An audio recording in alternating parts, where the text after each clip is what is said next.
Hello friends, welcome to our YouTube channel. आज के इस वीडियो के अंदर हम आपके लिए लेकर आए हैं एसबीआई के सबसे टॉप के फंड्स, जिसमें आप इन्वेस्ट तो कर ही सकते हो, साथ ही में आपको रिटर्न्स अच्छे मिलते हैं। बट क्या होता है, बहुत सारे लोग कई बार बड़ी बड़ी मिस्टेक कर देते हैं जो आपको नहीं करनी चाहिए। तो इस वीडियो को देखने के बाद आप कोई भी मिस्टेक ना करो, ऐसी बातों का आपको ध्यान रखना है। तो चलिए सीधा सा वीडियो को कंटिन्यू करते हैं। एंड यहाँ पर मैं कुछ अच्छे जो एसबीआई के फंड्स हैं जो अच्छे रिटर्न्स दे रहे हैं उनको भी बताऊंगा, एंड कुछ ऐसे भी फंड्स हैं जो रिटर्न्स अच्छे नहीं देते फिर भी आप उसमें इन्वेस्ट कर देते हो। तो आखिर क्या डिफरेंस है दोनों में, इस पूरी वीडियो को देखने के बाद आपको पता चल जाएगा। तो हम सबसे पहले बात करते हैं यहाँ पर SBI PSU direct plan growth, जिसमें आप देखोगे अगर ऑल टाइम डाटा तो 12% के रिटर्न है। 5 साल का आप डाटा चेक करोगे तो 27% के रिटर्न है। बट अगर आप लॉन्ग टर्म के लिए इन्वेस्ट कर रहे हो तो आपको ही पता है कि आपको ऑल टाइम डाटा देखना बहुत ज़रूरी है। इसी के बाद आप आगे बढ़ते हो तो एनएवी अभी के टाइम में 31 रुपीज़ है। मिनिमम एसआईपी अमाउंट 500 रुपये है। रेटिंग इसको अभी कुछ खास नहीं है। फंड साइज 1432 करोड़ का दिखाई दे रहा है। इसी के बाद आप आगे बढ़ोगे तो होल्डिंग्स में आपको 25 स्टॉक्स देखने को मिलते हैं, जिसमें स्टेट बैंक ऑफ इंडिया जिसमें 10% की होल्डिंग है, एनटीपीसी लिमिटेड में आप देखोगे 6.30% की होल्डिंग है, oil and natural gas corporation में 6.08% की होल्डिंग देखने को मिलती है। इसी के बाद आप आगे बढ़ते हो तो इक्विटी में 97.7%, कैश इन्होंने 2.3% रखा हुआ है। इक्विटी सेक्टर की बात करते हैं तो फाइनेंशियल में 43%, एनर्जी में 26%, कैपिटल गुड्स में 14% है। अल्फ़ा यहाँ पर आपको 0.33% देखने को मिलता है, बीटा 0.90% देखने को मिलता है। रिस्क रेशियो को देखने के बाद आपको ये चीज़ क्लियर समझ में आ जाएगी कि ये फ़ंड कितना ज़्यादा रिस्की है, बट ये फ़ंड भी काफ़ी ज़्यादा फेमस है। इसी के अलावा मिनिमम एसआईपी अगर आपको करनी है तो 500 रुपये, एंड अगर आपको लमसम करना है तो आप 5000 रुपये से लमसम से शुरू कर सकते हो। कैटेगरी एवरेज रिटर्न आप देखोगे तो 27% 5 साल में, एंड इस म्यूचुअल फंड ने भी 27% के रिटर्न दिए हुए हैं। एंड एक्सपेंस रेशियो की बात करते हैं तो 0.97% का एक्सपेंस रेशियो है। एग्जिट लोड 0.50% है, 1 मंथ के अंदर रिडीम करने पर, अदरवाइज 0 हो जाता है। टैक्स आप देखोगे 15% है 1 साल के अंदर रिडीम करने पर, अदरवाइज 10% है 1 लाख प्रॉफिट गेन के ऊपर। फंड मैनेजर की आपको डिटेल यहाँ पर देखने को मिल जाती हैं। तो आपने इसका रिस्क रेशियो चेक ही कर लिया है, तो इस फंड को चूज़ करना है या नहीं ये आपके ऊपर है, बट यहाँ पर आपको रिस्क रेशियो काफ़ी हाई देखने को मिलता है। सेकेंड फंड की बात करते हैं तो इस फंड का नाम है एसबीआई मैग्नम फंड। ये फंड भी एसबीआई का सबसे फेमस फंड है। इसका अगर हम ऑल टाइम डाटा देखते हैं तो 20% के रिटर्न है, जो कि काफ़ी अच्छे हैं। एंड ये फंड भी ऑलमोस्ट 10 ईयर्स पुराना है। इसी के बाद आप आगे बढ़ते हो तो एनएवी इसकी 223 रुपीज़ है। मिनिमम एसआईपी 500, रेटिंग इसको 4 स्टार मिली हुई है। फंड साइज आप देखोगे तो 15,000 करोड़ का है। तो fund size, NAV, minimum SIP amount, हर एक चीज़ आपको यहाँ पर अच्छी देखने को मिल रही है। इसी के अलावा होल्डिंग्स की बात करते हैं तो टोटल 73 स्टॉक्स हैं जिसमें इन्होंने इन्वेस्ट किया हुआ है। पहला आ जाता है क्राइसल लिमिटेड जिसमें 3.59% है। Tube investments of India limited में 3.42% है। टोरेंट पावर लिमिटेड में 3.37% की होल्डिंग देखने को मिलती है। इसी के बाद इक्विटी में 92%, कैश 7% एंड डेट 0.1% है। इक्विटी सेक्टर की बात करते हैं तो ऑटोमोबाइल में 15%, अदर में आप देखोगे 13%, फाइनेंशियल में आप देखोगे तो 12% का इन्वेस्टमेंट देखने को मिल जाता है। एडवांस रेशियो आप देखोगे तो अल्फा 2.63% है, बीटा 0.81% है, शार्प रेशियो 1.63% है। यहाँ पर बीटा आपको लो देखने को मिलता है, बट अल्फा उतना हाई नहीं है।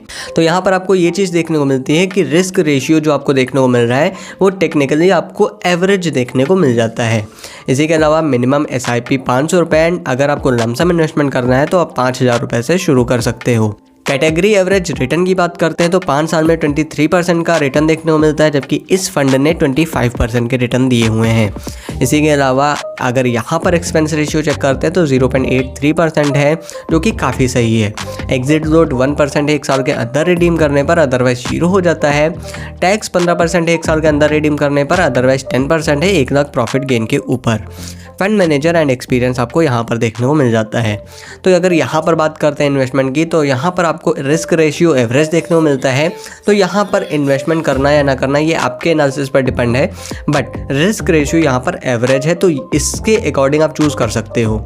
इसी के अलावा अब हम अगले फंड की बात करते हैं। तो अगला फंड हमारा आ जाता है SBI इंफ्रास्ट्रक्चर फंड, जिसमें आपको ऑल टाइम डाटा में 16% के रिटर्न देखने को मिल जाते हैं, जो कि काफ़ी सही है। यह फंड भी 10 साल से ज़्यादा पुराना है।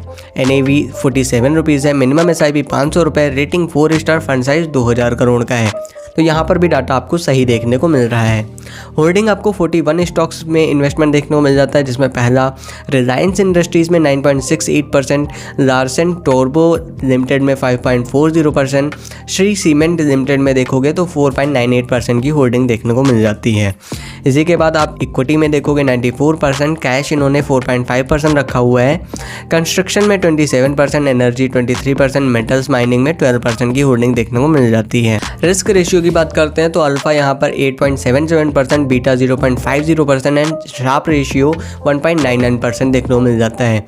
अभी तक हमने जो भी SBI के फंड देखे हैं उसमें सबसे सेफ फंड अभी तक ये देखने को मिल रहा है। इसी के अलावा आप आगे बढ़ते हो तो मिनिमम SIP 500 रुपये एंड लम सम आप 5000 रुपये से शुरू कर सकते हो। कैटेगरी एवरेज रिटर्न की बात करते हैं तो 25% देखने को मिलता है रिटर्न यहाँ पर, एंड इस फंड ने 27% के रिटर्न दिए हुए हैं। इसी के अलावा एक्सपेंस रेशियो 1.54% है, जो कि काफ़ी हाई है। एग्जिट लोड 0.50% है, एक मंथ के अंदर रिडीम करने पर, अदरवाइज ये 0 हो जाता है। टैक्स की बात करते हैं तो 15% एक साल के अंदर रिडीम करने पर, अदरवाइज 10% है 1 लाख प्रॉफिट गेन के ऊपर। फंड मैनेजर एंड एक्सपीरियंस की डिटेल आपको यहाँ पर देखने को मिल जाती है।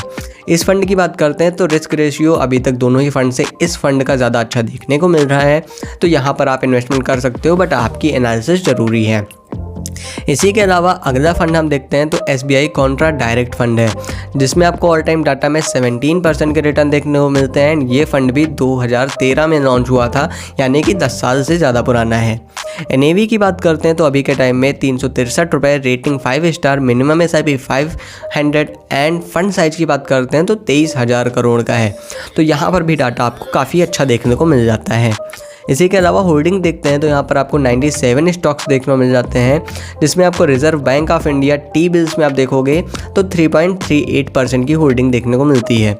HDFC बैंक लिमिटेड में आप देखोगे तो 3.26% की होल्डिंग है। गेल इंडिया लिमिटेड में आप देखोगे 3.01% की होल्डिंग देखने को मिल जाती है। इसी के अलावा होल्डिंग में आप देखोगे तो इक्विटी में 87%, डेट 7.5%, कैश 3.5% रखा हुआ है। इक्विटी सेक्टर में आप देखोगे तो फाइनेंशियल में 20%, एनर्जी में 17%, अदर्स में 14% देखने को मिल जाता है। रिस्क रेशियो की बात करते हैं तो अल्फा 14%, बीटा 0.84%, शार्प रेशियो आप देखोगे 1.99% है। तो अभी तक तीनों ही फंड में ये दोनों ही लास्ट के फंड हैं जो कि काफ़ी अच्छा रिस्क रेशियो में परफॉर्म करते हुए दिख रहे हैं, एंड टेक्निकली डाटा भी इनका अच्छा देखने को मिल जाता है। Minimum SIP amount 500 rupees and minimum lump sum amount 5000 rupees देखने को मिलता है। कैटेगरी एवरेज रिटर्न की बात करते हैं तो 20% है, इस म्यूचुअल फंड ने 28% के रिटर्न दिए हुए हैं। इसी के अलावा एक्सपेंस रेशियो 0.66% है, एग्जिट लोड 1% है, एक साल के अंदर रिडीम करने पर, अदरवाइज ये 0 हो जाता है। टैक्स की बात करते हैं तो 15% एक साल के अंदर रिडीम करने पर, अदरवाइज 10% है, वो भी 1 लाख प्रॉफिट गेन के ऊपर। फंड मैनेजर एंड एक्सपीरियंस की डिटेल्स आपको यहाँ पर देखने को मिल जाती हैं। अब अगर आपको इन SBI के फंड्स में किसी फंड्स को चुनना है तो मैं आपको सजेस्ट करूंगा कि आपको SBI Contra direct fund and SBI infrastructure fund को चूज़ करना चाहिए, क्योंकि दोनों ही फंड के जो आपको रिस्क रेशियो देखने को मिलते हैं काफ़ी अच्छे हैं, एंड इसी के अलावा रिटर्न्स भी आपको सही देखने को मिल जाते हैं।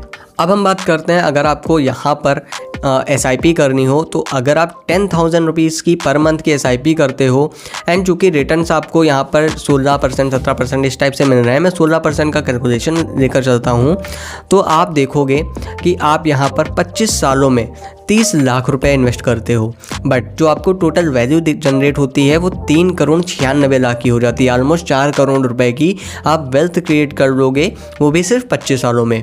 बट ये कैसे होगा? जब आप SBI के अच्छे फंड चूज़ करते हो या फिर आप कोई अदर फंड चूज़ करते हो जिसके रिटर्न्स आपको अच्छे देखने को मिलते हैं, रिस्क रेशियो आपको अच्छा देखने को मिलता है। उम्मीद करूँगा मेरा यह वीडियो आपको पसंद आएगा। मेरा यह वीडियो कैसा लगा मैं कमेंट बॉक्स में ज़रूर बताएं। इसी तरह के इंटरेस्टिंग वीडियोस देखने के लिए हमारे चैनल को सब्सक्राइब करें। धन्यवाद दोस्तों।